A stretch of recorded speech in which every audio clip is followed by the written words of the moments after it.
sa biyaya at pagpapala ng ating Panginoon sa buhay ng bawat isa. Okay, indeed, napakagandang yung praise report na yun, no? From Sister Brenda regarding yung ating pong outreach sa Adsman. We are already praying for that, and I believe also that God is already fulfilling His promise, no? Napakaganda na isuportahan po natin yung gawain na yan para sa ating iglesia sa Adsman. Okay, so praise God. So greetings from here in Amman, Jordan. So we are 1 hour late sa inyo, kaya dito 7 o'clock pa lang. So praise the Lord for another day na makapag-aral po tayo sama-sama through the word of the Lord. So we are now on chapter 5 ng ating pong book of John. At kung matatandaan natin, we are already finished yung first, yung 1/3 nung chapter na ito.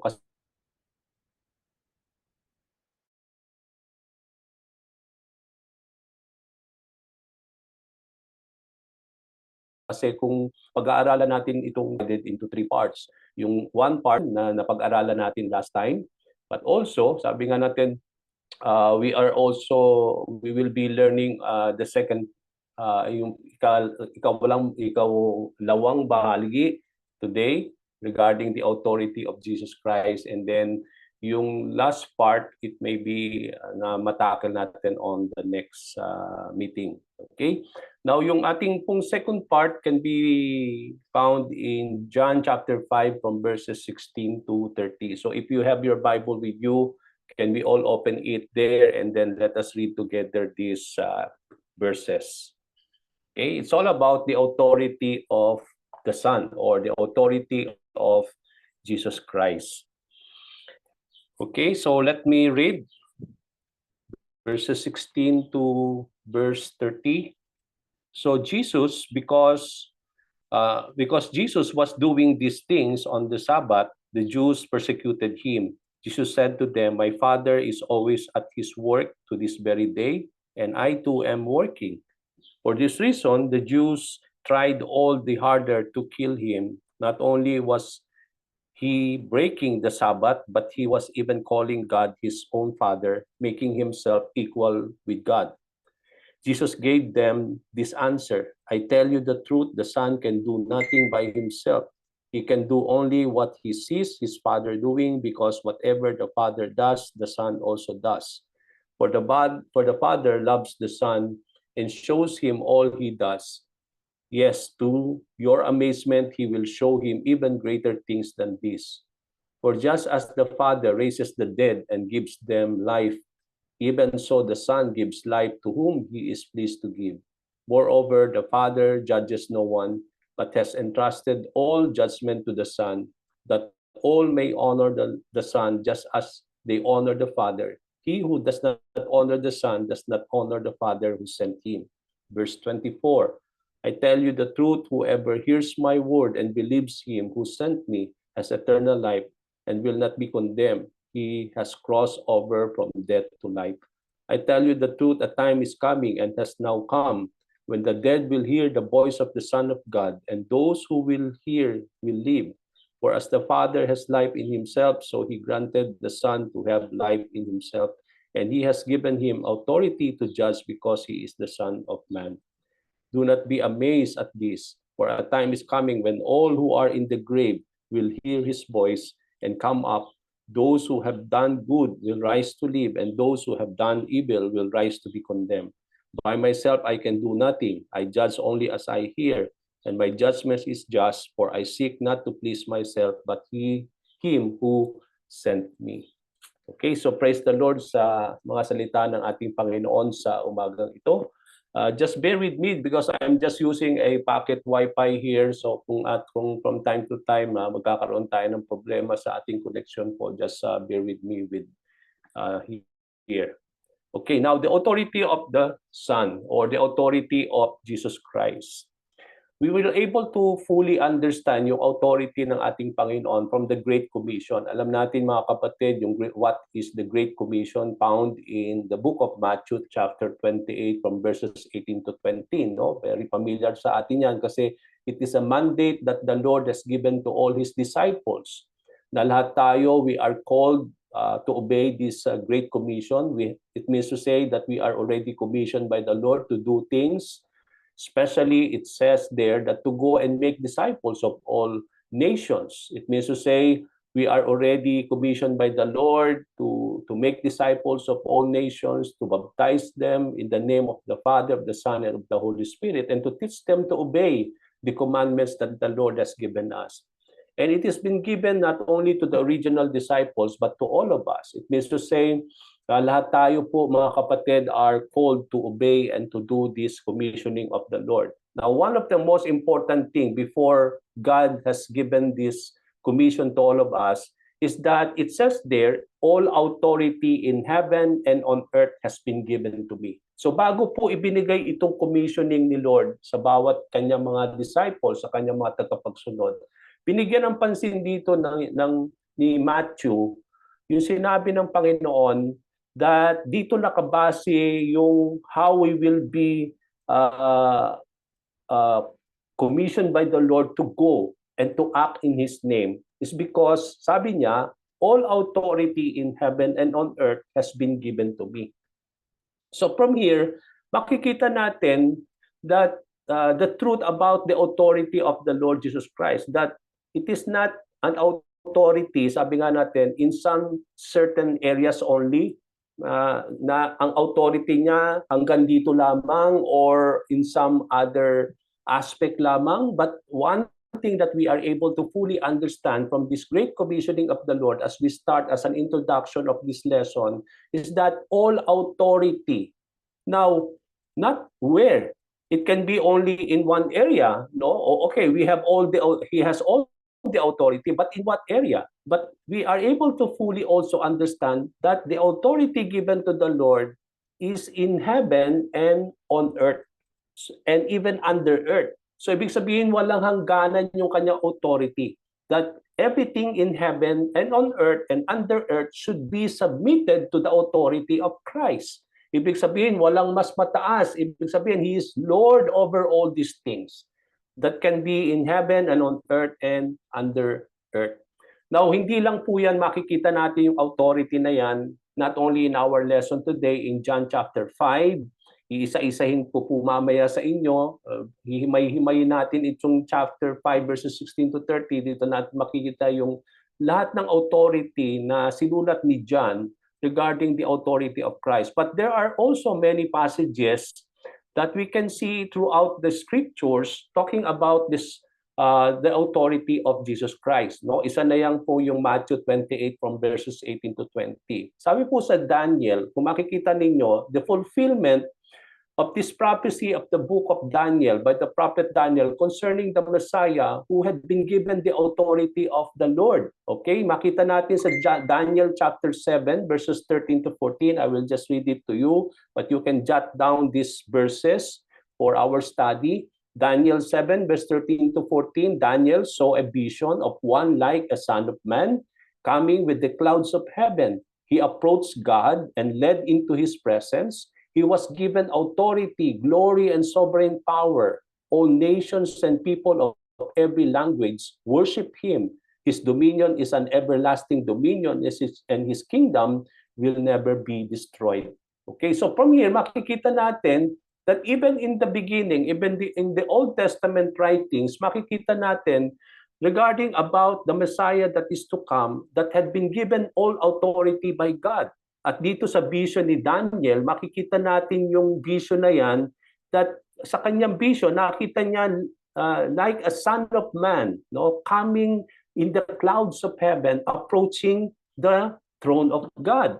And then after this son of man approached the presence of the Lord, ang sinabi dito ni Daniel na nakita niya sa kanyang vision, God, this son of man was being given authority. Not only authority, but also glory and sovereign power, that out of that, all the nations of the world, all people of every languages will worship Him.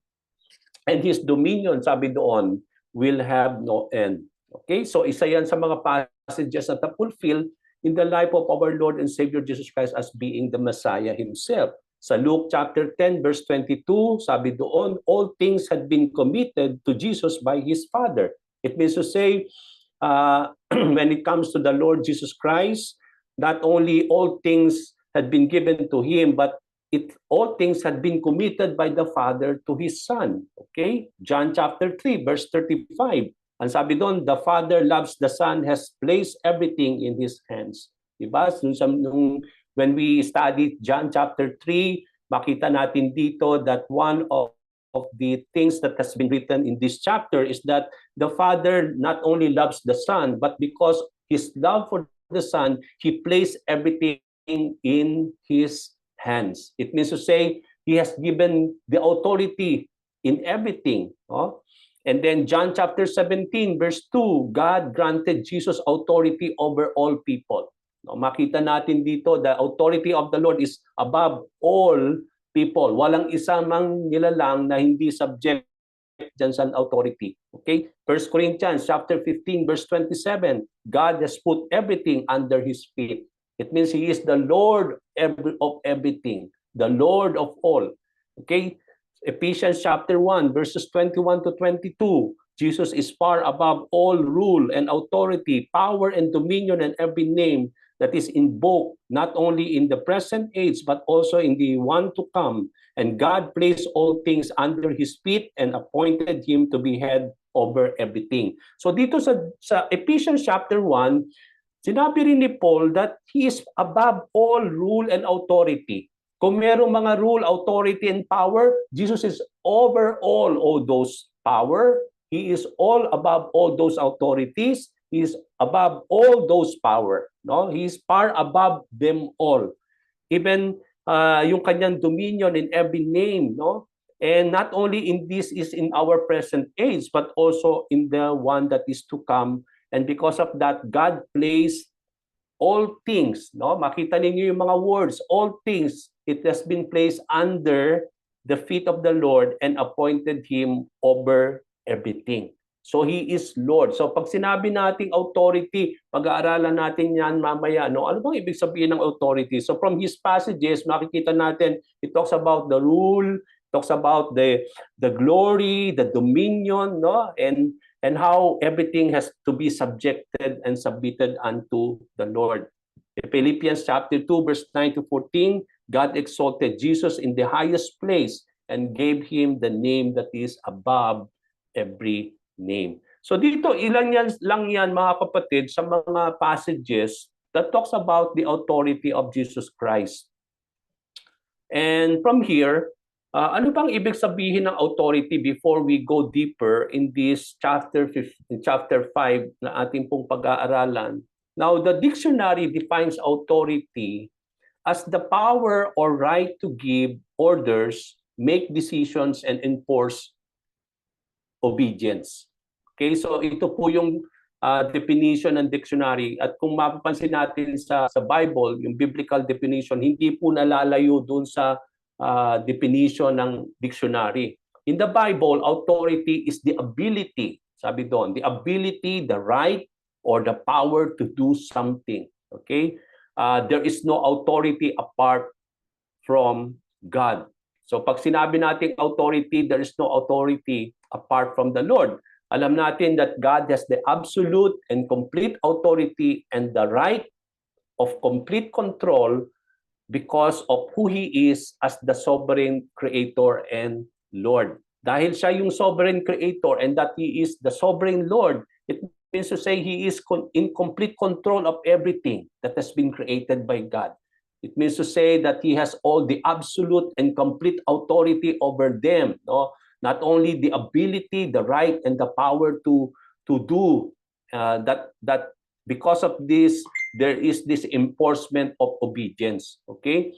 Now, alam natin mga kapatid that when we talk about the authority of God, apart from the Lord, there is no authority. So it means to say, yung mga authority that we have here on earth is a God-given authority from God. Okay? Lahat ng authority na meron tayo dito sa lupa, hindi po ito something that has been earned by themselves, but it is a God-given authority. No? At makita natin, even as disciples of the Lord, we have been given the God-given authority. No? Kaya nga yung kung makikita natin yung Matthew, yung Great Commission, makikita natin doon yung God-given authority that the Lord gave to His disciples to act in His name. Kaya nga, nung sinabi ni Lord, all authority has been given to me in heaven and on earth, thus now I'm sending you now to go and make disciples. It means to say, we are acting on that authority that is being extended to us by the Lord. No? So when we make disciples of all nations, when we baptize them, when we teach them to obey the commandments, we are doing it in the name of the Lord. No? We are acting on that authority that has been given to us by the Lord. Okay, kaya nga na makikita natin dito. Kaya yung lahat ng mga authority na makikita natin dito, the right to govern, the right to rule, ito po ay God-given authority. Okay, kaya nga yung mga presidente, okay, yung mga policeman, alam natin may authority sila, no? And those authority is a God-given authority. Kaya nga sa Bible, we are being taught by the Lord to obey all authorities. Kasi nga, when you disobey authorities on earth, you are already disobeying God. It's because all these authorities are authorities called by the Lord to implement, no, yung mga laws or to somehow to implement po yung mga kalooban ng Panginoon dito sa lupa. Okay, kaya nga po we obey the authorities given to us by the Lord. Hindi lang po yung mga presidente natin, yung mga pastors and everything that is above us. Now in this passage, mga kapatid, in our passage today, in John chapter 15, John, the writer of this gospel, wrote the kind of authority given to Jesus Christ and the implication of this authority concerning Him. So dito, makikita natin dito, when we go deeper dito sa mga verses na ito, makikita natin yung mga authority of the Lord Jesus Christ. And because He has all the authority to do this, it has something to do with His identity. Okay, makikita natin dito dahil binigyan siya ng karapatan, the power and to do all these things, it talks about concerning about the Lord. Okay, now what are these? I will be giving you 7 things, no, 7 things that we have seen, or what I have seen from this passage that I am sharing to you today, na yung mga authority that has been placed upon the Lord based on this passage in John chapter 5 verses 16 to 30. First is that in John chapter 5 verse 16 to 18, so bibigay ko lang po itong 7 and then we will go deeper po one by one. Okay, ano yung 7 nakita natin dito na authority given to the Lord and the implication of this concerning about His identity. Now first is in John chapter 5 from verses 16 to 18a. We talk about Jesus' authority over Sabbath as the Lord of Sabbath. Okay, unang authority natin makikita dyan sa verses na yan is the authority of the Lord over Sabbath. Pangalawa, verse 18b, Jesus' authority as God's Son. Okay. Pangatlo, verse 18c, kasi yung 18 natin, yung verse 18 natin, pwede nating himay-himayin yan, makikita natin dyan, hindi lang nagsasabi dyan that He has the authority over Sabbath. He has the authority as the Son of God, but also it was given there also in this verse that He has all the authority because He is God Himself. Okay, Jesus is God Himself. Okay, verses 19 to 20, verse number 4, Jesus' authority to do the Father's work. Okay, He has all the authority to do the work of His Father. Verses 21, also verses 28 to 29, Jesus' authority to give life to the dead. Okay? Pang-anim, verses 22 to 23, verses 27, verse 30, Jesus' authority to judge.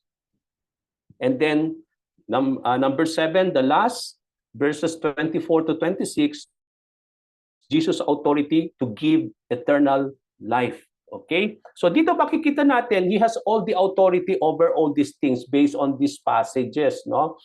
He has authority over Sabbath. He has the authority as the Son of God. He has the authority because He is God Himself. He has the authority to do the Father's work. He has the authority to give life to the dead. He has all the authority to judge. He has all the authority to give eternal life.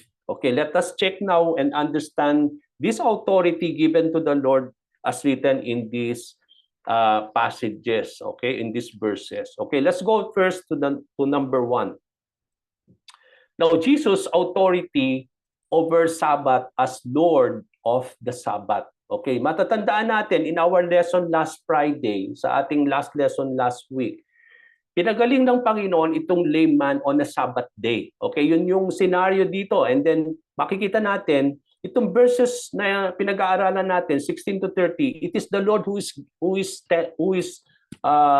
saying all these verses. Okay, merong mga sinasabi dito, at dito may relation ito regarding what had happened when he heals the lame man on the Sabbath day. Okay, alam natin yung istorya, pinagaling ng Panginoon itong lame man on the Sabbath, at nung nakita ng mga religious leaders, kinonfront nila yung itong taong ito na pinagaling ng ating Panginoon, at sinabi nila sa taong ito, you disobey Sabbath kasi bit niya yung kanyang mat, okay? And that's why, because it was forbidden for him to carry his mat. At dahil dito, the man said, sinabi ng taong yon, that a man told me to stand up and to carry my mat, and that is why he is referring to Jesus Christ. Now, in other accounts and in other gospel, mga kapatid, kung makikita natin sa ibang mga passages in the gospel, there is always the confrontation of Jewish religious leaders regarding about the Lord, and where they are questioning the Lord, why, in what authority that he is doing all these things, especially when he is doing things on the Sabbath day. Okay, maraming tayong mga passages na ganyan sa throughout the gospel, hindi lang po dito sa John, okay? But then makikita natin dito throughout those passages, laging nandun yung tinatanong ng mga religious leaders, ano ang authority na meron ka, bakit mo ginagawa yan? Diba? Yun yung laging tanong nila. What kind of authority you have that you can do all these things? Especially when he is healing on a Sabbath day, no? Kasi alam natin, Sabbath day, it is a commandment by the Lord na walang gagawa, no? That there is no one who should do anything on the Sabbath day. But here comes Jesus Christ doing things, especially healing people on the Sabbath day. Okay, that's why they are accusing the Lord of breaking the law of the Sabbath. Okay, now remember also, mga kapatid, how the Jews confronted Jesus and asked what sign he can show them. Natatandaan ninyo nung pinag-aralan natin in John chapter, I think it is in John chapter, yung mga previous lesson natin, how the Lord clears the table, the temple, diba? He overturns the table. Natatandaan ninyo yung lesson na yan, no? Yung mga money changers, yung mga animal sellers, and then ang sabi ni Lord, you had made my house a house of prayer into a den of robbers and thieves. Diba? Natandaan niyo yung lesson na yon. And isn't it at that particular time, tinanong din ng mga Jewish people, anong authority? Bakit mo ginagawa yan? No? Give me a sign that you have all the authority, sabi doon. And then, di ba, ang sign na binigay ng Panginoon, destroy this temple, and on 3 days, I will build it up again. Not referring to the physical temple, but he's referring to his body as the temple of God. So dito natin makikita, they are always asking the Lord, what is your authority, no, to do all these things?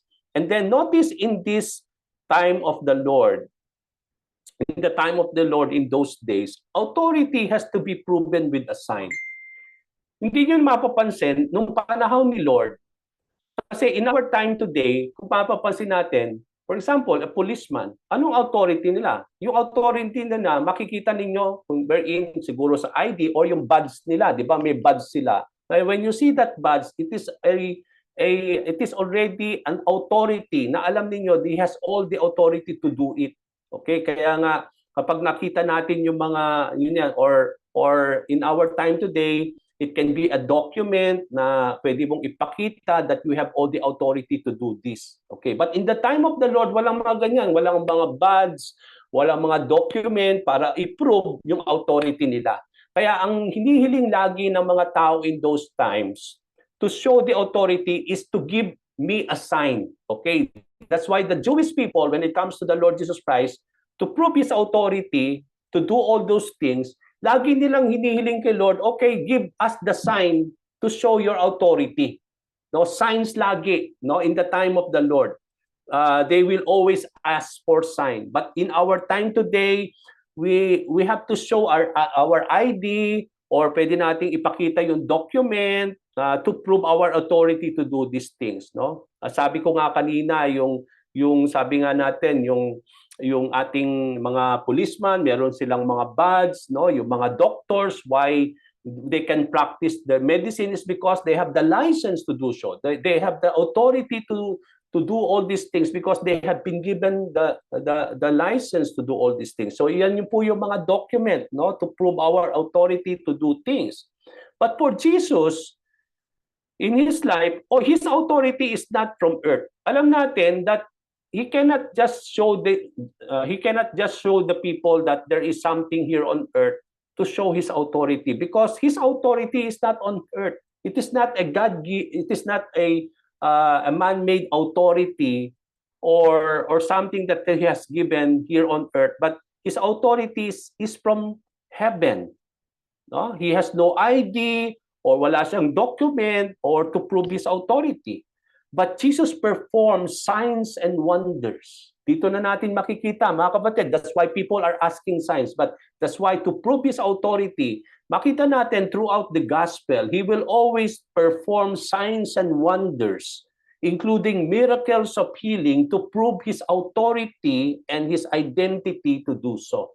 Okay, kaya nga makikita natin dito, remember the time, no, when Jesus Christ that your sins are forgiven, sabi niya dun sa lame man. Okay, nagtaka yung mga tao. No, why this man is forgiving sins? It is only God who can forgive sins. And that's why, sabi nga ni Lord, why you are having that kind of thoughts in your minds, no? To prove that this man has been healed, no? When it comes to his sins, sinabi niya, come, stand up, walk, no? And that's to prove that indeed he has the authority to forgive sins, no? Kaya makikita natin dito, Jesus Christ will always prove his identity, his authority to do things in terms of doing signs and wonders and miracles of healing, which are part of his ministry here on earth.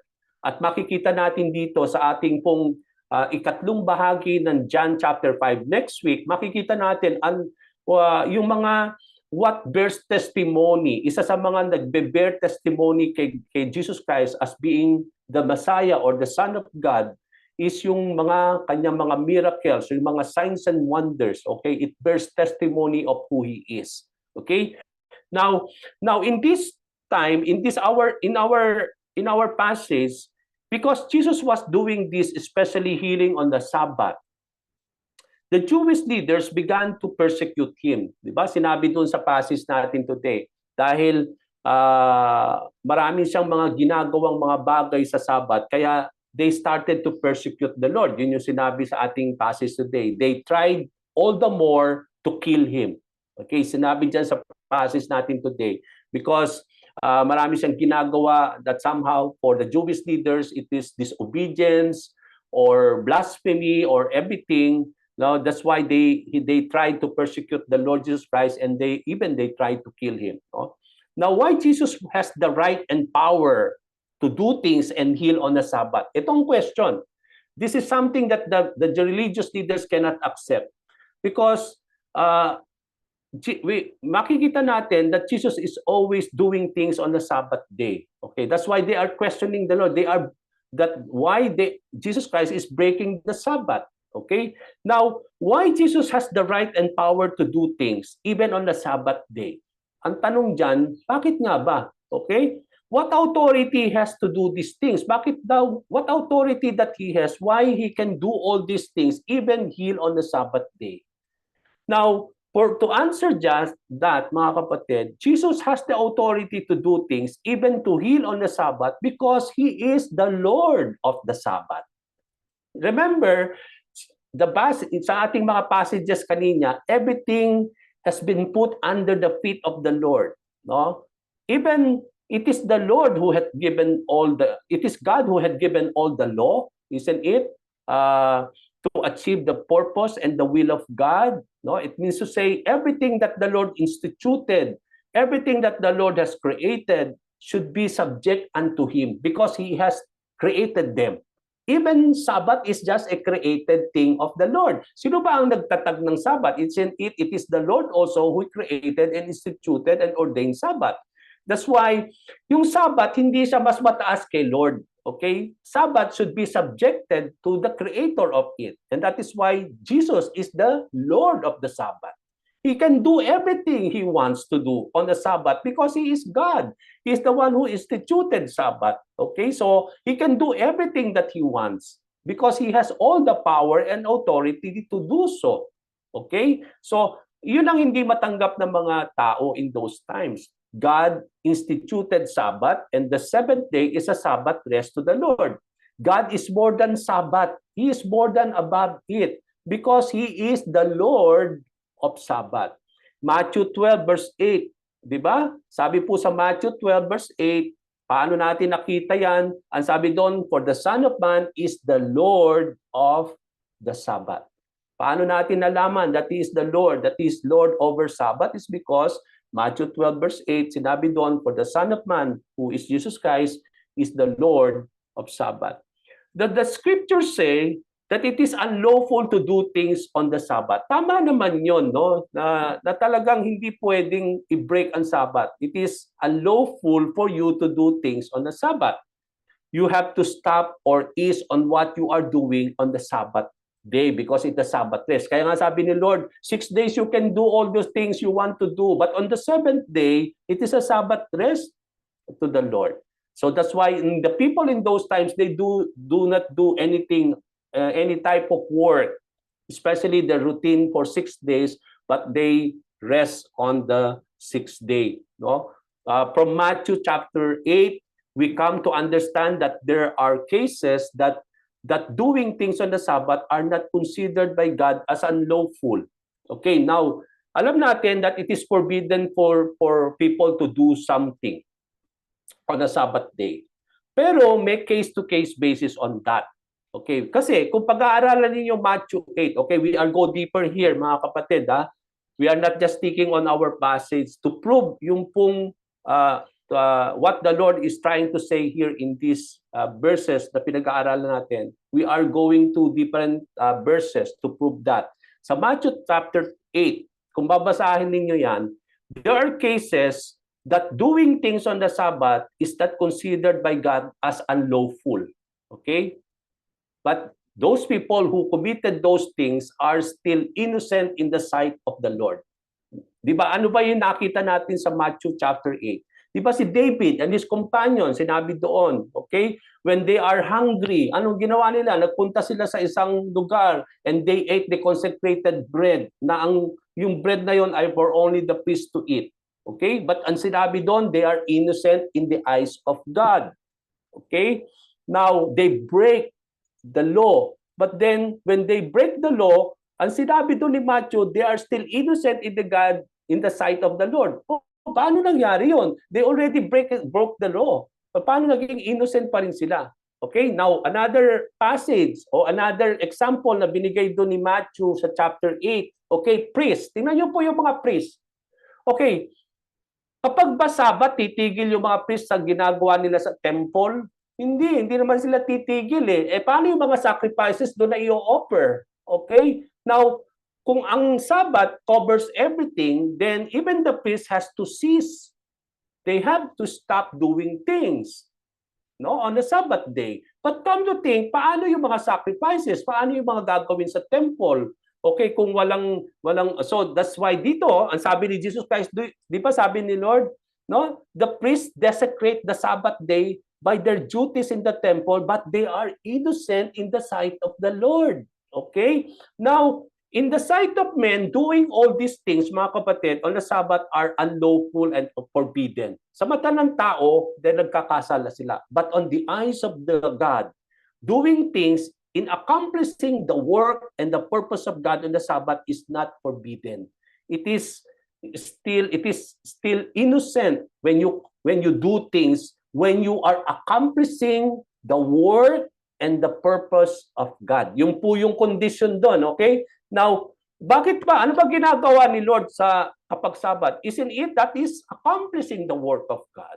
Isn't it that's the purpose of God that He is doing? Kaya nga, even David and his companion, when he was doing the work of the Lord, the purpose of God, even when they ate the consecrated bread, they are still innocent because they are fulfilling the work of the Lord. Itong mga priests sa templo, although dinedesecrate nila yung Sabbath, but then they are still innocent because they are accomplishing the work of the Lord, no, in those days.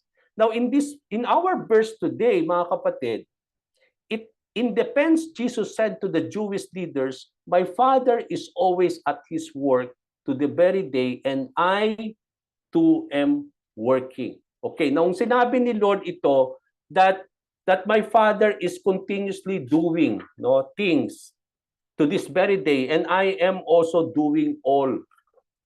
And I am also too am working. It means to say, when Jesus Christ is considering to do the work of the Father, He is not considering it is somehow all is being accomplished at all time. No, hindi ibig sabihin in accomplishing the work of the Lord, hindi siya pwedeng mag-accomplish ng work of the Father on the Sabbath. It means to say, even God is working on the Sabbath. No? Come to think of this, paano kung Sabbath day ngayon? So si Lord, magi-stop siya sa mga ginagawa para sa atin. O so paano tayo ngayon? Okay, paano to think of that? Magpapahinga, okay, pahinga si Lord on the Sabbath day, ha? Okay, hindi kayo pwede mag-pray. Okay, wala muna. Maghintay muna kayo for one day. Tomorrow, again, doon tayo magkakaroon ng grace. Okay, ganun kaya si Lord, mga kapatid? No, He's still working on the Sabbath day.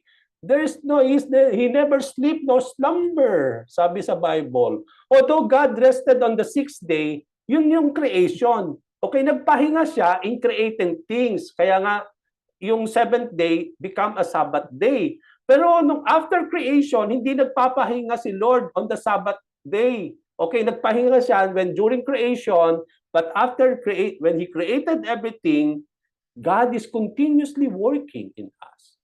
Hindi siya nagpapahinga. No, hindi siya yung he never sleep nor slumber. There's no time in our lives that we have to wait for God. Dahil natutulog siya, hindi siya pwedeng gisingin o hindi pwedeng katukin. Okay, meron bang time na ganun kay Lord? Wala, mga kapatid. Okay, His presence is always open. Okay, and then He's doing all things. Come to think of that, sabi doon, He's sustaining all His creation out of His power. Come to think, kung aalisin niya muna yung power niya on the seventh day, o di magkakagulo-gulo lahat yung creation niya. Okay, so He's still putting it into order. Okay, so gumagawa pa rin si Lord on the Sabbath day. Okay, so He is always at work in accomplishing His work in our lives. Okay, God's redemptive work is still being accomplished by the Lord. Okay, namatay na sa krus si Lord. Okay, salvation has been made complete, pero hindi pa tapos. Okay, God is still accomplishing His redemptive work in us. Okay, kinukomplete pa rin ni Lord yan. At yan ang mangyayari lamang pagdating ni Lord. No? Everything will be completed at the coming of the Lord. Now, why Jesus can do things on the Sabbath day? Because He is the Lord of Sabbath. He is sovereign Lord over everything. Even Sabbath is subjected unto Him. Kaya He can do all things on the Sabbath. And that explains, so ang authority ni Lord is over also on Sabbath because He is the Lord of the Sabbath. Second authority, verse 18b. But He was even calling God His own Father. Isa sa mga accusations ng mga Jewish leader is not only He's breaking the law of the Sabbath, but also from the mouth of the Lord, He even calling God His own Father. Okay, now, if we will go deeper here, why Jesus Christ can call God as His Father? Because He is the Son of God. No, He has all the authority as the Son of God. That's why He can call God as His Father, because He is God's only begotten Son. Okay, He has all the authority as God's Son. Now, many passages had been written to prove the identity of Jesus Christ as both the Son of Man and the Son of God. Okay, now tingnan niyo po ito. Sa Gospel, maraming beses that in all references that the Lord is referring to Himself, He don't use always Son of God. Okay? Maraming beses when Jesus Christ will call upon Him or He will refer upon Him, He will always use the title Son of Man. Okay? But there are cases that He is also using the Son of God. Okay? Now here, makikita natin dito both talks about the identity of the Lord. Now, here, as makikita natin, as both the Son of Man and the Son of God, the fact that Jesus calling God as His own Father proves that He is God's only begotten Son. Because for us, in our lives, why we can call God as our Father? Because of our union with the Lord.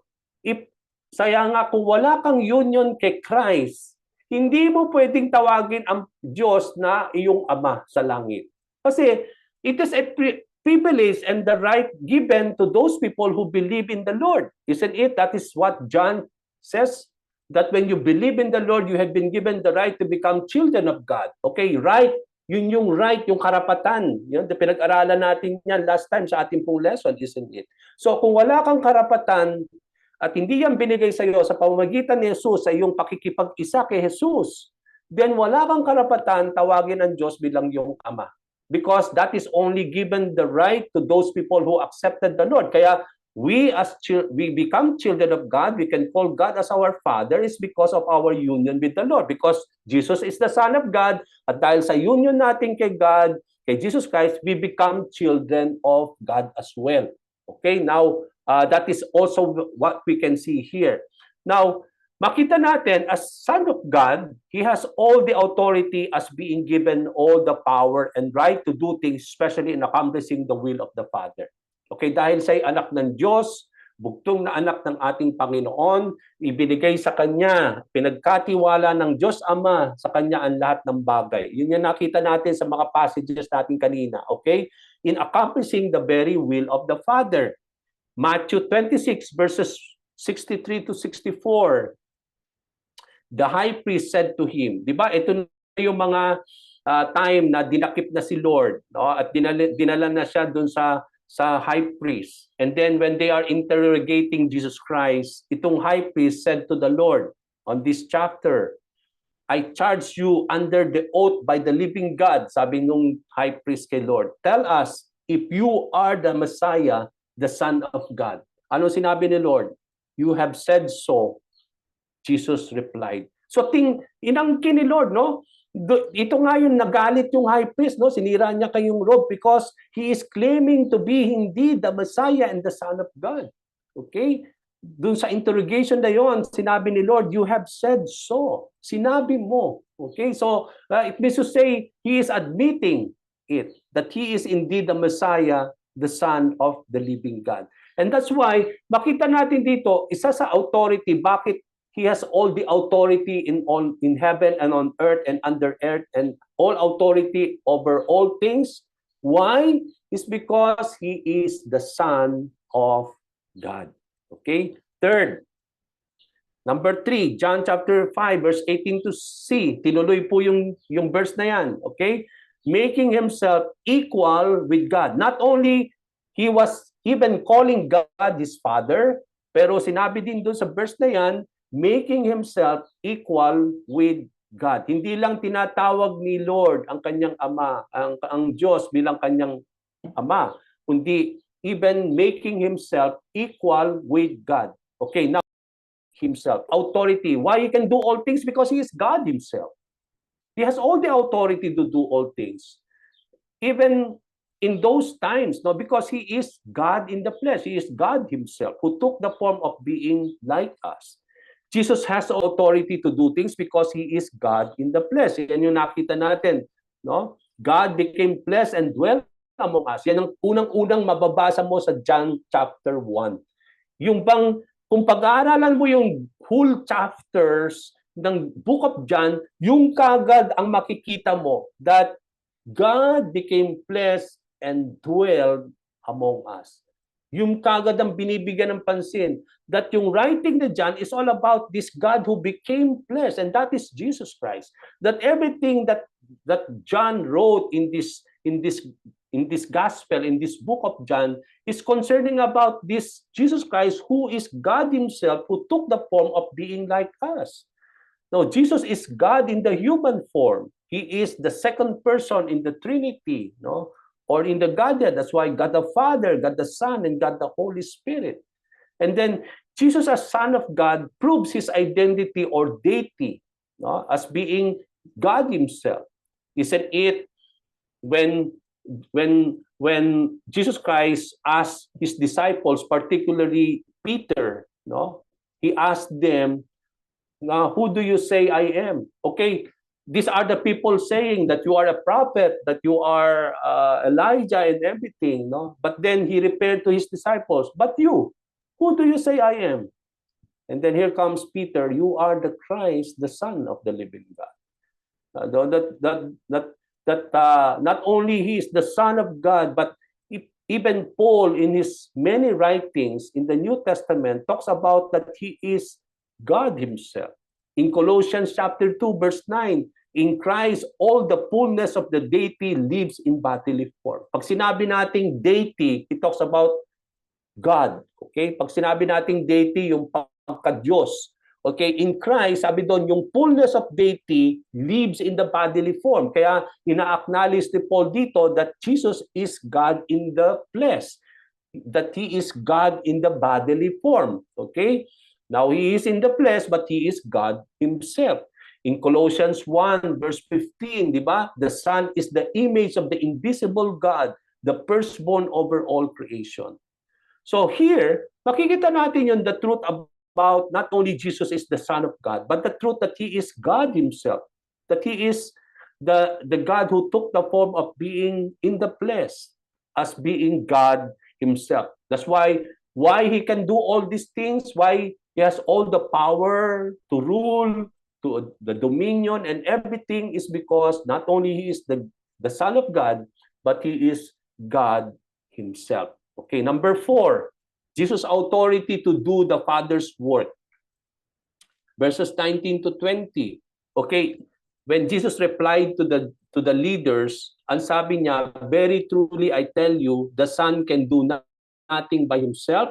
He can do only what he sees his Father doing, because whatever the Father does, the Son also does. Okay, now, ito po yung parang problema dito. Okay, when people approach this verse, no, ito po yung parang make misconception dito sa verse na ito. Ano yung misconception dito? The verse leads to misconception kasi sinabi dito ni Lord, the Son can do nothing by himself. Okay, pag bibigyan mo ng pansin yung mga words na yan, anong sinasabi niyan? That he can do only, sabi dito, that Jesus has no power to do anything by himself.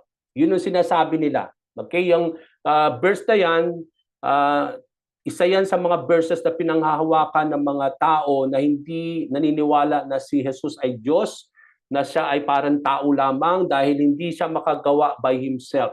Okay? If he is God, he can do everything he wants. Okay?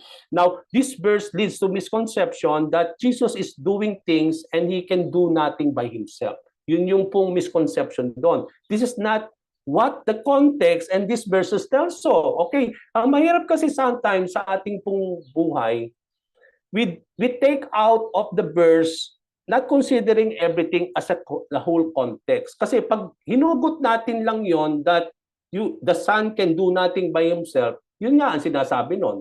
Pero hindi yun ang sinasabi nun. Kasi kailangan tingnan mo yon in the whole context of what the verse is trying to say. Okay? So hindi yun ang sinasabi doon. So ang sinasabi dito, this verses reveal that Jesus will do nothing by his own will, by not considering what the Father is allowing him or telling him to do so. Okay? So para bang he is so dependent upon what the Father wants him to do. that what the Father does, that is only what He is doing. He will not do apart from what He has seen from the Father is doing. Okay, yun ang sinasabi doon that He can do nothing by Himself. Ibig sabihin, ang ibig sabihin doon that Jesus Christ can do nothing by Himself, ang ibig sabihin, hindi siya gagawa ng mga bagay na kahit pwede niyang gawin nang hindi kalooban ng Panginoon, na hindi niya nakita sa Diyos Ama. Yun ang sinasabi ng verse na yon. Hindi yung ibig sabihin nun na wala siyang kapangyarihan gumawa by himself. He can do that because he is God himself. He is the Son of God. He has all the authority. He has all the power, dominion to do things. Okay? Kaya niyang gawin yan. But then, when He does things, when the Lord will do things, it will always dependent upon what the Father is doing also. Okay? He will not do apart from what the Lord is doing or God is doing. So it means what the Father does is the same thing as the Son does. Okay? Jesus can do anything by Himself, but it will be the same as the Father does. So He can do everything, but He will always do it as what the Father doing it. Okay? He will not do it by kung ano man yung gusto niyang gawin, no, by himself. He will not always do that. Okay? He is always dependent. He is always in connection to what the Father is doing. Okay? If Jesus has been given all the authority over everything, in all things, then why He cannot do anything by Himself? Okay, di ba? Nakita natin kanina, binigyan siya na ng all authority, the rule, the power, dominion on everything in heaven and on earth and under earth, and in all things has been placed upon the Lord. Bakit hindi niya pwedeng gawin ang lahat ng bagay? He can do that because He has been given all the authority already. But then, when God is doing all these things according to that authority, it is always based upon His Father's will. It is based upon everything about the Father. Hindi siya gagawa ng mga bagay na hindi niloob ng Panginoon. Okay? It will always be in accordance to what God is doing. Okay? Hindi siya gagawa ng hindi niya nakita yon sa ating Diyos Ama. So this is not what the verses teaches. But whatever Jesus will do will be according to what the Father also does. The Lord will accomplish to do the Father's work. And even greater work will be done by the Lord. No? Di ba sinabi ni Jesus Christ dito that even greater works have been given by the Lord, by God unto Him to do all these things. No? That when He perform all those greater works, no, people will be amazed. And that is the essence of it. That out of those things that the Lord will do, great things, it will prove that indeed that He is the Son of God, that He is indeed has the authority, and that He is indeed God Himself. And that's why Jesus Christ has all the authority to do things. It's because God has given Him all the power to do things in accordance to the will and to the work of the Lord. That's why ang sabi ni Lord that even God is working even at this time. Am I also working even at this time? Okay? So ibig sabihin dito na sabi nga natin, He will always accomplish the work of God. He will always do things in accordance to what the Father has told Him to do. And that's why makita natin dito na He has all the power to do things is because God has given Him all the authority to do so. And when He do all those things, it will be accomplished in accordance to what the Father has told Him to do so. No? To what the Father does, it is the same thing that the Son will do. Okay? So nakita natin doon, He has all the authority to accomplish the work of the Father. Number 5, the authority of the Lord to give life to the dead. Verse 21, also verses 28 to 29. If the Father raises dead and gives life, kung ang Diyos Ama, He can raise dead and bring into life. Even so, Jesus as the Son gives life to whom He please to give it. Kung ang Diyos Ama, He can raise a dead man into life. If God can do so, then the same thing has been given to the Son of God. He can give life to whom He please to give it. Okay? Jesus has all the authority, including over death. Okay, come to think of this. He has been given the authority on everything, no? Heaven, earth, and under earth. And that includes death. And he proved that when he raised himself from the grave after 3 days, to prove that he has all the authority, even death itself. At makita natin dito, because he has all authority, including death, the Lord was victorious, nakita natin, over sin and grave when he resurrected after 3 days. So Jesus, as God himself, has all the power to raise a dead man into life. We saw how the Lord raised Lazarus, di ba? Nakita natin yon, back into life after being dead. Raising a dead man is both physical and spiritual. Alam natin, not all people can raise a man into life back again. It is God alone who can do that. If Jesus Christ can do that, then that proves itself he has the authority over death, that he has all the authority to bring back man into life after being dead. At yung being dead natin, mga kapatid, is not only physically, but spiritually as well. When Jesus Christ says that he has all authority to bring life a dead man, hindi lang to physically, kundi being dead in terms of our spiritual death. Isn't it? Tayo, buhay tayo, pero although we are not dead, but considering our spiritual nature, we are all spiritually dead in the sight of the Lord. So, even man is living and physically living, but in the eyes of the Lord, they are spiritually dead. That's why only God can raise that spiritual dead man. No? That is how the Lord can bring into life that dead man spiritually. So, ang physically, yes, he can also raise back a dead man physically. Nakita natin yan sa mga passages in the Bible. Lazarus is one good example. But also, not only Jesus Christ can raise a dead man physically, but most especially spiritually, those who died because of their sins. Okay? Jesus claims that he is both the life and the resurrection. I am the life and the resurrection, sabi ni Lord. So we died because of our sin, but made alive in Christ spiritually. Lahat tayo namatay dahil sa kasalanan natin. For the penalty of sin is death. So lahat ng taong nagkasala, sila po ay patay spiritually, although they are living. But we are made alive in Christ spiritually. You were born again in the Spirit by the Lord. That's why ipinanganak tayo muli and we were made alive in Christ spiritually. Sabi doon, everyone who has faith in me will live even if they die. John 11:25. Sabi ni Lord, everyone who has faith, kung tayo raw po'y sumasampalataya sa Panginoon, kahit daw tayo ay mamatay, we will live. Okay?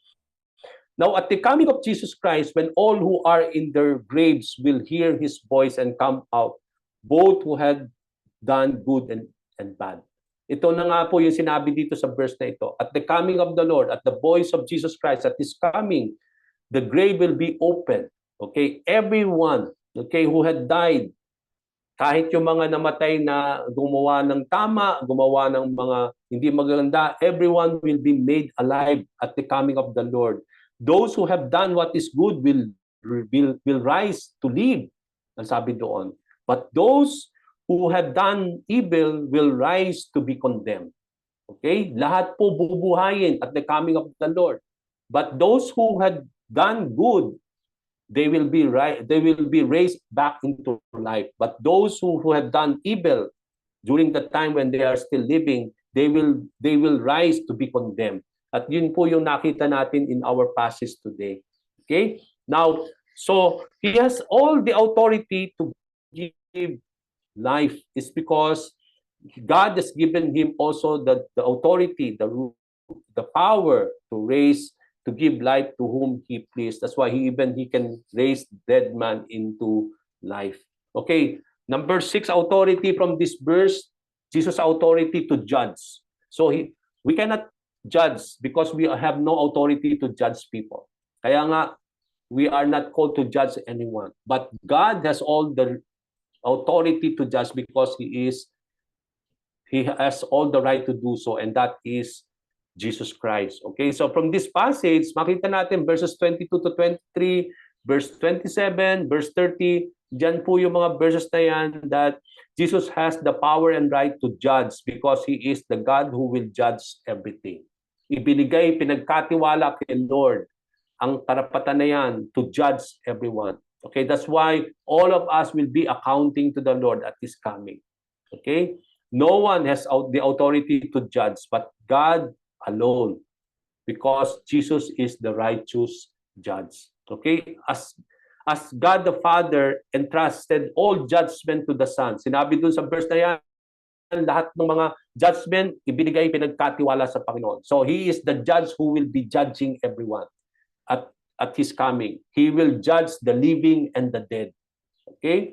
Those who, kung pag dumating si Lord, buhay ka pa, no, kasama ka. No, yung mga namatay, they will also be judged. Okay? He has given Jesus authority to judge because He is the Son of Man. Jesus is indeed the righteous judge.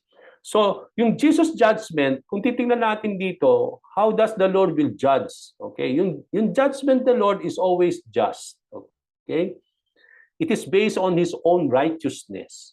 Now, in our time today, no, may mga palpak na nababayarang mga judge, okay? Now, that is in our time, but when in our there are cases like that. But when it comes to the Lord as being judge, who will be judging everyone and everything, we know that He is a just God, that He is a righteous God. That's why all His judgment will always be just. Hindi yun magiging taliwas sa kanyang pagkatao. Kung ang Diyos, ang anak ng Diyos na si Jesus ay matuwid sa lahat ng bagay at He is just and righteous in all His ways, on being His very nature, so lahat ng kanyang gagawin, particularly the way He will judge things will always be it will be just and according to His righteousness. So this tells us, mga kapatid, that we will all make an account to God and subject to the judgment of our Lord Jesus Christ. Now in the Bible, additional information and knowledge to all of us, there are two types of judgment na mangyayari at the coming of the Lord. Yung tinatawag nating the judgment seat of Christ or yung bima seat of the Lord. Okay? At ang ikalawa, yung great white throne judgment. Now, ano ba itong dalawang judgment na ito na mangyayari at the coming of the Lord? At saan tayo nandoon? Saan tayo nakapaloob?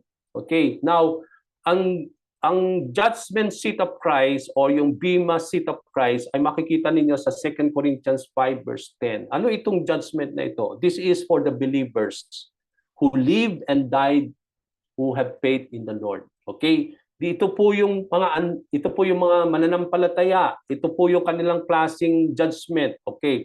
Now, it is not actually a judgment. No, when we talk about, although it is the yung tinatawag natin judgment seat of Christ o yung bima, no, seat of the Lord. It is more wherein all of us will be rewarded according to what we had done in accomplishing the work and the will of God. Okay? No, haharap tayo, mag-a-account tayo kung ano yung ginawa natin, kung sinumunod ba natin o ano ba yung mga ginawa natin in accordance to the will of God, no? Mag-a-account tayo sa isa't isa. And then based on what we have done, we will be rewarded, each and every one of us, according to what we have done in accomplishing the work and the will of God. Kaya nga, kung ikaw ay inubos mo ang buhay mo sa pagtupad sa kalooban ng ni Lord, then gagantapilaan ka ng Panginoon. No, we will be accounting to the Lord. Kaya nga, kung ginamit mo yung mga skills, yung talents mo, yung mga gift mo sa accomplishing by the work, no, di ba? That's the time that God will be rewarded. We will be rewarded in the things that we have done. Sabi nga, well done, good and faithful servant. No? Naging faithful kayo sa mga maliit na bagay. No, enjoy the presence of your master, no, and I will be entrusting you now more. No, so natin yung gifts natin, no, kasi mag-a-account tayo. So ito yung judgment na hindi ka i-judge na whether you will go to heaven or to hell. No, hindi na yon. Yung para bang it is more of rewarding all of us, no, of what we have done in our lives in accomplishing the work and the will of the Father. So dito po tayo, dito tayo nakapaloob. Now itong pangalawa, yung Great White Throne Judgment, ito na yung po yung those who will be judged whose name are not written in the book of life. Lahat po ng sa book of life, alam na natin they are already sabi natin saved, and they will not be condemned, they will not be judged already, but they are part of this judgment seat of Christ. Pero yung mga Great White Throne Judgment, ito po yung for the wicked and the unbelievers. This is the last judgment, and all who are condemned and oppose God. Ito yung mga those who had not lived according to the work of the Lord, and they condemn those who are oppose God. No, this is the last judgment before they will be cast into the lake of fire. Okay? Ito na po yun. No? Wala na po talagang itong no way out. It is bubuhayin lang sila just to be judged. And it is the last judgment before they will be cast into the lake of fire. They will be made alive just to be condemned. Di ba? Yun ang sinabi dito. At doon sa passage natin, no? People who had been given their lives to the Lord will rise to live. Pero sinabi dun sa verse na yan, sa ating verse today, that those who had done evil will rise to be condemned only. Bubuhayin lang sila for them to be judged and to be condemned before they will be put into the lake of fire.